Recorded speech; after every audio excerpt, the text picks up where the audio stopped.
সরবরাহ ঘাটতির কারণে জুনে ঊর্ধ্বমুখী ছিল ভোজ্য তেলের দাম। জাতিসংঘের খাদ্য ও কৃষি সংস্থার মাসিক প্রতিবেদন বলছে, মে মাসের তুলনায় জুনে ভোজ্য তেলের দাম বেড়েছে ৩%-এরও বেশি, যা ২০২৩ সালের মার্চের পর উঠে যায় সর্বোচ্চে। আমদানি পর্যায়ে পাম, সয়া ও সূর্যমুখী তেলের বাড়তি চাহিদা এক্ষেত্রে বড় ভূমিকা পালন করেছে বলে জানানো হয়েছে ওই প্রতিবেদনে।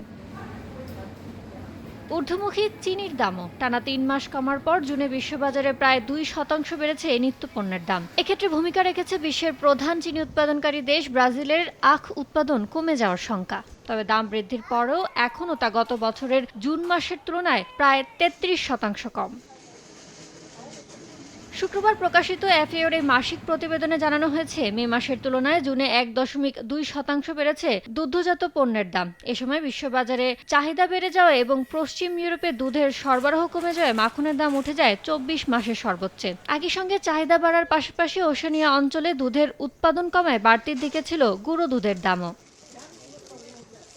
এফএও জানায়, বছর ব্যবধানে জুনে বিশ্ববাজারে চাল, গম সহ দানাদার খাদ্যের দাম কমেছে ৯%। এক্ষেত্রে ভূমিকা রেখেছে কাজাখস্তান ও ইউক্রেন সহ কিছু প্রধান রফতানিকারক দেশে উৎপাদন বৃদ্ধির সম্ভাবনা।